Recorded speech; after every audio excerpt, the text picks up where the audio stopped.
ইচ্ছে করছে মাটি খুঁড়ে ঠুস করে ভেতরে চলে যেতে। কিভাবে যাবে এখন তুষারের সামনে সে? কিভাবে? নাকি তুষিকে লজ্জা দেওয়ার জন্য মিথ্যা নাটক বানালো? আর কিছু ভাবতে পারলো না তুষি, গটগট করে হাঁটা ধরলো তাদের পেছনে। আজ আকাশে শুভ্র মেঘ জমেছে। সফেদ রঙের জানলার পর্দাটা মৃদুমন্দ বাতাসে এপাশ ওপাশ করে উড়ছে। ঝকঝকে রোদ এসে পড়েছে চোখে মুখে। দূরের কোথাও হয়তো কয়েকটা পাখি কিচিরমিচির শব্দ তুলছে। মাত্রই না চা নাস্তা শেষ করে বেশ ভাবুক দৃষ্টিতে দূরের আকাশে তাকিয়ে আছে তুষি। আজ তানহার চলে যাওয়ার দিন। সকাল থেকে তুষি ওর পিছু পিছু হাজারবার ঘ্যান ঘ্যান করেছে থেকে যাওয়ার জন্য। তবুও তানহা বুঝাতে পারেনি ছোট বোনকে এখন যে তার এ বাড়িতে থাকা চলে না। শাশুড়ি সকাল থেকে কয়েকবার ফোন করে পই পই করে বলেছে আজ চলে যেতে। বাসায় নিকট আত্মীয় স্বজন বসে আছে তাদের জন্য, তবে আবার 4-5 দিন পরে আসতে বলেছেন। তখন থেকেই তুষি উদাস হয়ে এক দৃষ্টিতেই আকাশের দিকে তাকিয়ে আছে। আজ তার মন ভালো নেই। বোনের জন্য মন পড়ছে, কষ্ট হচ্ছে ভীষণ। কি হতো যদি প্রকৃতির নিয়ম উল্টো হতো? মেয়েরা বাবার বাসায় তখন থাকতে পারত।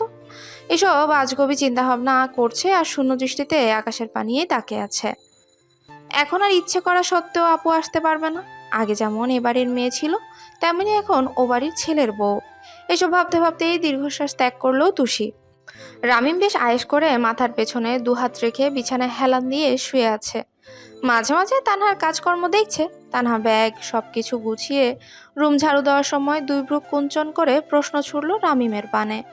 এভাবে লুচুদের মতো তাকিয়ে আছো কেন? মনে হচ্ছে আজ প্রথম দেখছো। লুচু কোথাকার? রামিম এমন কথায় মুচকি হাসি দিয়ে রাজভারী কণ্ঠে উত্তর দেয়, দেখছি তো সেই ভার্সিটি থেকে এখনো যে দেখার শেষ হচ্ছে না। কি করা যায় বলো তো? ঝাড়ু দেওয়া শেষ করে বিছানায় আয়েশ করে বসলো সে। এরপর তানহার নির্বিকার জবাব, তাহলে দেখতেই থাকো। তবে শোনো, অন্য মেয়ের দিকে এভাবে তাকালে গলা টিপে দিব, একদম মেরে দিব। বউয়ের এমন কথায় সে গত 4 বছর ধরে শুনে আসছে। প্রতিবারই আরো রাগানোর জন্য রামিম বলে, তাতে কি, সবে বিয়ে করলাম একটা, এখনো আরো 3-3টা বিয়ে করার রাইট আছে আমার। এই বলে তানহার কোলে টুস করে শুয়ে পড়ল। তানহা রেগে মেগে আগুন। রামিমের গলা হালকা টিপি দিয়ে ফুঁসে উঠে সে বলে, যা না যা, তবে বিয়ে কর আরো। শুধু 3টে কেন, আমি তো ভেবেছি 10টা বিয়ে করিয়ে দিব, যাতে সবাই মিলে তোমাকে ইচ্ছে মতো মারবে। আর কোলে শুয়েছো কেন? উঠো বলছি, উঠো। বাকি বউদের কাছে যাও, শুধু কোলে কেন, পারলে গলা জড়িয়ে বসে থাকো। এরপর আবার তানহা দুহাতে রামিমের চুল ইচ্ছে মতো টেনে দিয়ে একটু ব্যঙ্গ করেই বলল, ইহ, শখ কত, 4টা বিয়ে করব ঢং। ঘুষি দিয়ে না একদম নাক ফেটে দিব শয়তান। খাওয়াবি কি আমিও তাই দেখে নেব। যাক, রাগিয়ে দিতে পেরেছে বউকে। মনে মনে ঠোঁট টিপে হাসলো রামিম। এরপর উঁচু হয়ে তানহার নাকে মাথায় জোরে সোরে কামড় বসিয়ে দিল রামিম। ব্যথা পেয়ে চেঁচিয়ে উঠল। এরপর তানহাও নিচু হয়ে রামিমের গলা বরাবর খুব শক্ত করে দাঁত বসিয়ে দিল।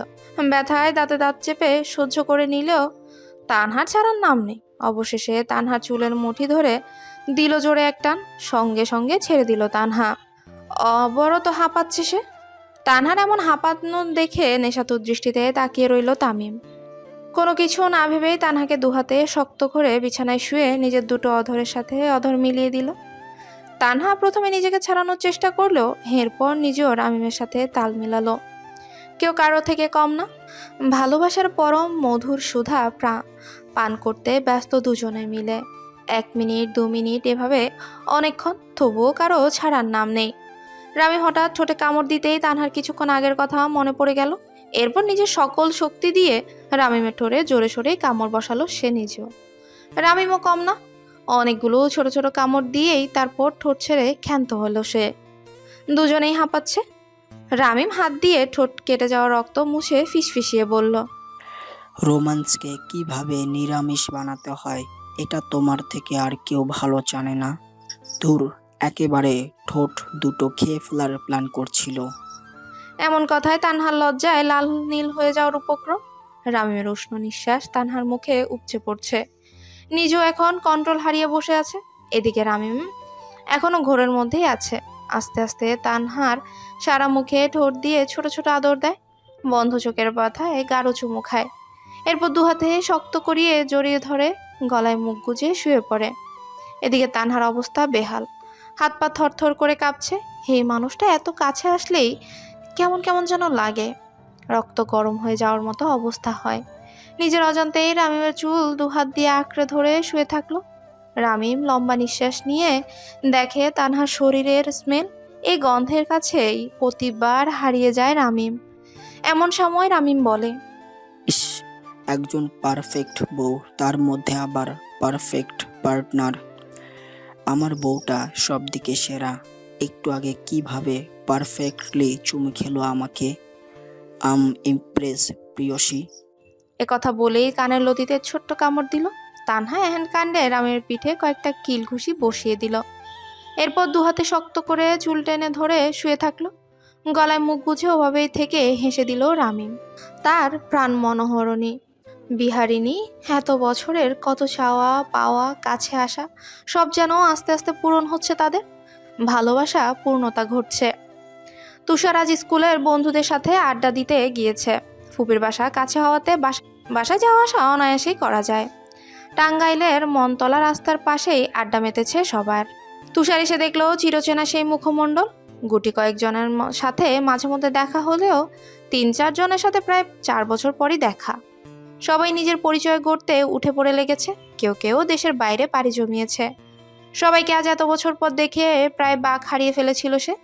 পর মুহূর্তেই দৌড়ে জাপটে ধরে অনেকক্ষণ এইভাবেই বসেছিল তুষার। কথা বলার ভাষা হারিয়ে ফেলেছে। কত ভালোবাসাময় মিষ্টি স্মৃতির পড়ে আছে বন্ধুদের সাথে। ব্যস্ততার জন্য একজনের সময় হলেও অপরজনের হয় না।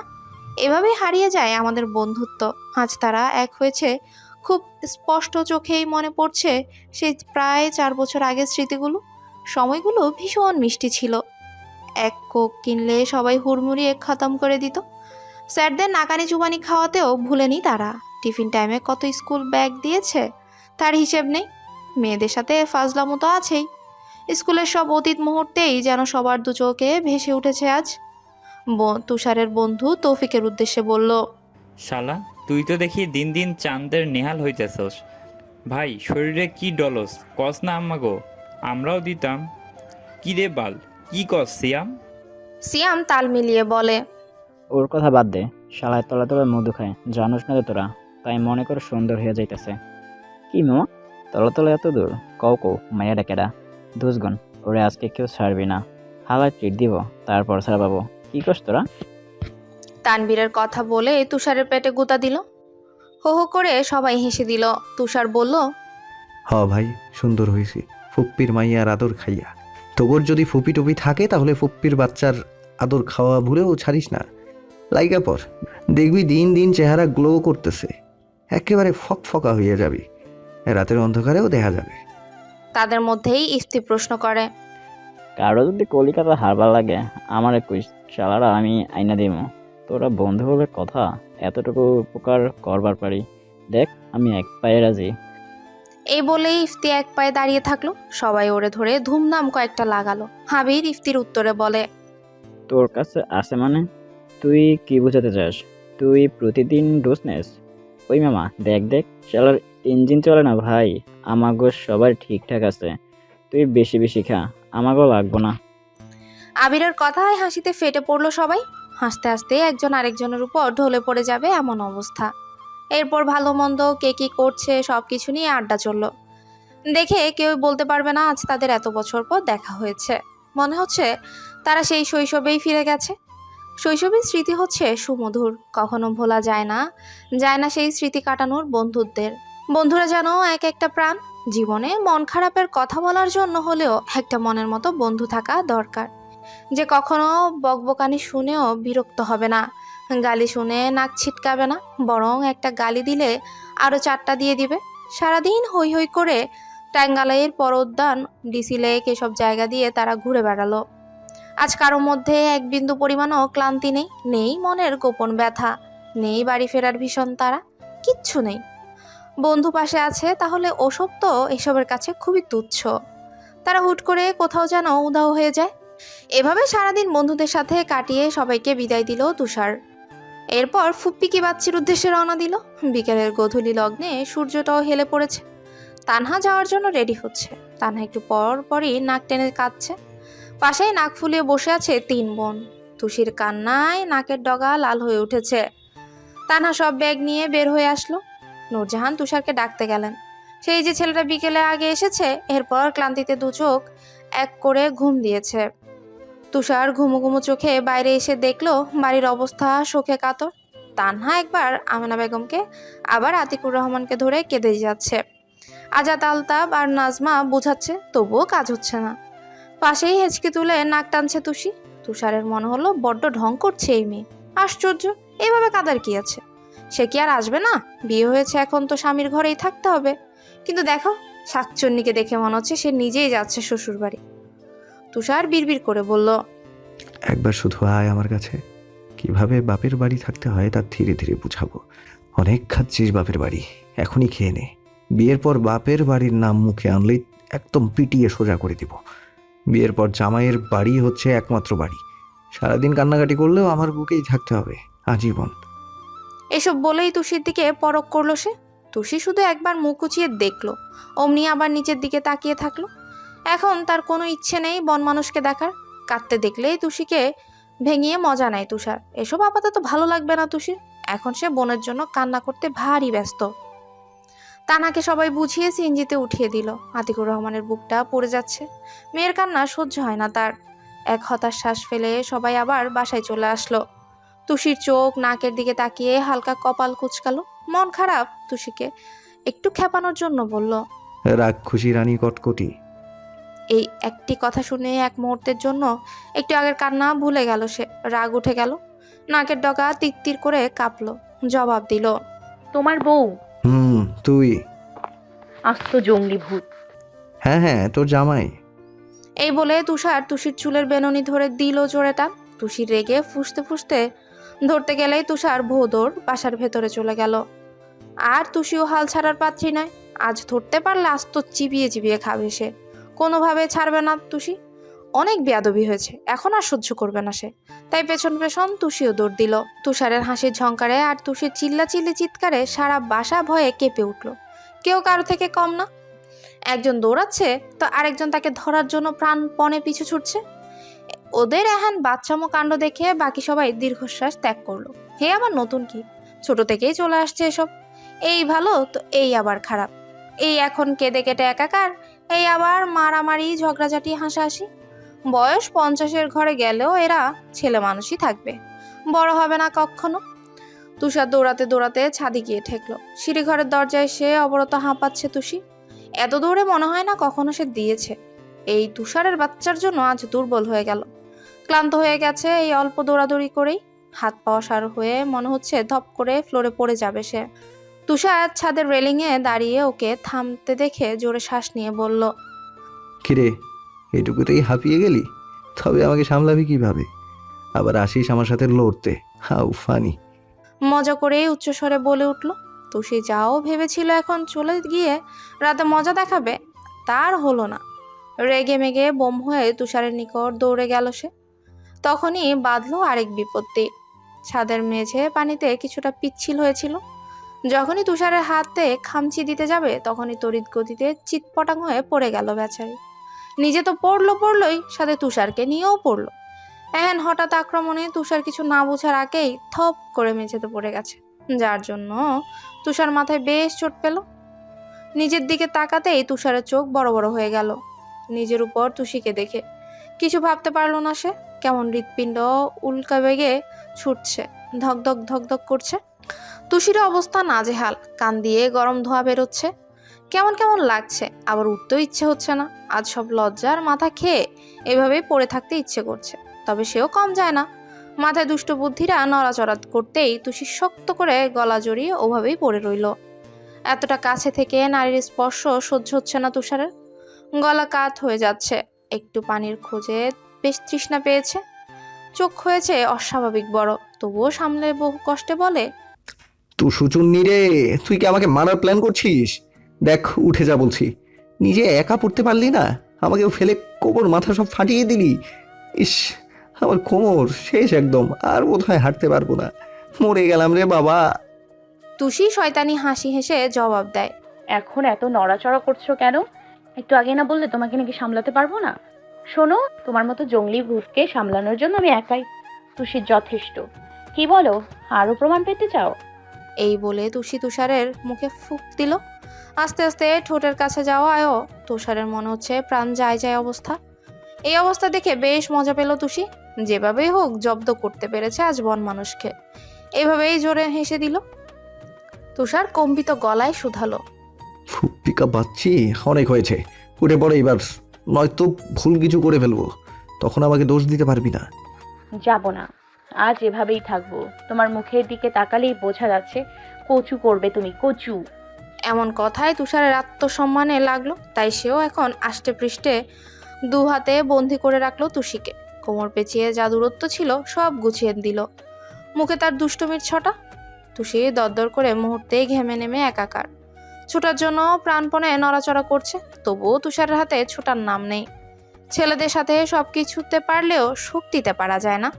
অবশেষে হার মেনে তুষি কাঁপা কাঁপা কণ্ঠে বলে উঠে, আমি বোধহয় মরে যাচ্ছি তুষার ভাই, প্লিজ ছাড়ো, আর ভুল হবে না, আর জীবনেও কাছে আসবো না, প্লিজ, মরে গেলাম। এমন বেহাল দশায় আনতে পেরে তুষার খুশিতে কুটি কুটি দুষ্টুমি ছলে জবাব দেয়, মুরগি যখন নিজেই শিয়ালের কাছে ধরা দেয়, আর যদি বলে আমাকে খেও না, ছেড়ে দাও, তবে শিয়াল কি তার কথা শুনবে? এ কথায় রীতিমতো ভয়ে গুটিয়ে গেল। বুঝলো ছাড়া পাবে না সে, তাই অবশেষে তুষিও চুপ করে গেল।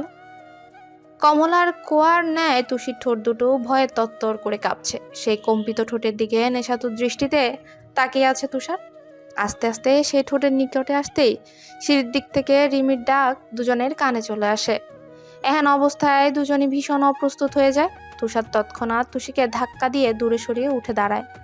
ধরফরিয়ে উঠে পড়ে। তুষিও 10 হাত দূরে সরে যায়। ভয়ে সারা শরীর কাঁপছে তার। রিমি কিছু দেখে ফেলেনি তো? দেখলেই সর্বনাশ হয়ে যাবে যে। ততক্ষণে রিমিও ছাদে এসে পড়েছে। দুজনকে এভাবে দাঁড়িয়ে থাকতে দেখে ভ্রু কুঁচকে তাকায়। তাদের তো এখন মারামারি করে নাক ফাটিয়ে দেওয়ার কথা, তবে এভাবে শান্ত কেন? রিমি শান্ত হয়েই বলল, তোমাদের দুইজনকেই কাকিয়া ডাকছে, এক্ষুনি যেতে বলল। সন্ধ্যার পর নাকি ছাদে থাকা ভালো না। তুষার ভাই তাড়াতাড়ি আসবে। তুষি, তুই আমার সাথে আয়। একথা শুনে অমনি রিমির সাথে হাঁটা ধরলো তুষি।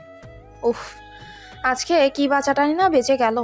কি ভয়ঙ্কর বন মানুষ রে বাবা, যেভাবে জ্বলন্ত আগুনের ন্যায় চোখ দুটো দিয়ে তাকায়, মনে হয় আস্ত গিলে খাবে। 101টা গালি দিয়ে কম্পিত পা নিয়ে নিচে পা বাড়ালো সে। আর রিমিকেও মনে মনে ধন্যবাদ জানাতে ভুললো না তুষি। তুষার ওদের দিকে তাকিয়ে বড়সড় শ্বাস ত্যাগ করলো। রোমান্টিক মুহূর্তে বাধা দেওয়ার জন্য ঠিকই সুরসুর করে চলে আসছে, বিরক্তিকর। এভাবে গালি দিতে দিতে নিজেও সিঁড়ির দিকে পা বাড়ালো সে। চারপাশে শুনছান নীরবতা। রাত ভীষণ গভীর। ঝিঝি পোকারা দলবদ্ধ হয়ে বাইরে উঠছে। নিকষ কালো অন্ধকারে অনেক দূরে কয়েকটা খ্যাকশিয়াল ভয়ঙ্করভাবে ডেকেই চলেছে। কোথাও এক বিন্দু পরিমাণ আলোর দেখা নেই। পরিবেশটা ভুতুরে ভুতুরে লাগছে। বাসা সকলে গভীর নিদ্রায় জর্জরিত। শুধু সবার নিঃশ্বাসের শব্দই শোনা যাচ্ছে। গা ছমছমে অন্ধকার ঘর থেকে হঠাৎ তুষি বের হলো। চারপাশে চকিত দৃষ্টি নিবদ্ধ রেখে এক বিন্দু দেরি না করে ভয়ে ভয়ে সোজা একটা রুমের দরজার সামনে গিয়ে দাঁড়ালো সে। বুক ধরফর করেই চলেছে চারপাশে নিশ্চুপ পরিবেশ দেখে। সেই রুমের দরজা হালকা ভিড়ানো ছিল বলেই হুড়মুড় করে ঢুকে পড়ল তুষি। রুমের চারপাশে সচেতন দৃষ্টিতে তাকিয়ে দেখলো খালি গায়ে শুধু ট্রাউজার পরা অবস্থায় উপর হয়ে ঘুমিয়ে আছে এক যুবক। মুহূর্তেই যেন তুষির দৃষ্টি সেখানেই থমকে গেল। বেশ অনেকটা সময় সেদিকেই তাকিয়ে থাকলো সে। কি নিষ্পাপ মায়ায় ভরা মুখখানি। এলোমেলো চুলগুলো ফ্যানের মৃদু বাতাসে কপালে স্পর্শ করছে। কে বলবে এই ছেলেটাই সারাদিন বাদরের মতো আচরণ করে? তুষিকে সব সময় জ্বালানোর জন্য প্রস্তুতি থাকে। তুষির হঠাৎ ভারী ইচ্ছে হলো খোঁচা খোঁচা দাড়িতে হাত বুলিয়ে দিতে। আপাতত সেই সব ইচ্ছে মনের মাঝে পুষে রেখে ফুস করে বড় নিঃশ্বাস ছাড়লো তুষি। পর মুহূর্তেই যে কাজে এখন এখানে আসা তার সেই কাজই গভীর মন দিল। চুপি চুপি রুমের এখানে সেখানে হন্য হয়ে কি যেন খুঁজলো। কাঙ্ক্ষিত জিনিসটা পেতেই মুখে রহস্যময় হাসির ছোটাছুটি। খুবই সতর্কতার সাথে নিজের কাজটি শেষ করে বিজয়ী হওয়ার ভাব নিল সে। এরপর জিনিসগুলো আগের স্থানে ঠিকঠাক করে রেখে চুপি চুপি রুম ত্যাগ করে নিজের ঘরে বেশ আয়েশ করেই এক ঘুম দিল। আজ সকাল সকাল আজাদ সাহেব চলে যাবে। তার অফিসে যে কয়েকটা দিন ছুটি ছিল তার মধ্যে আজই শেষ দিন। এর জন্যই সকাল সকাল সবাইকে রেডি হতে বললেন তিনি। নূরজাহান সব গুছিয়ে তুষারকে ডেকে দিলেন। আগে আগে বাসায় পৌঁছে অনেক কাজ করতে হবে। তার একার সংসার যেভাবে রেখে এসেছেন মনে হয় সেভাবেই রয়ে গেছে, তাই সে এ বাড়িতে আর থাকতে পারল না।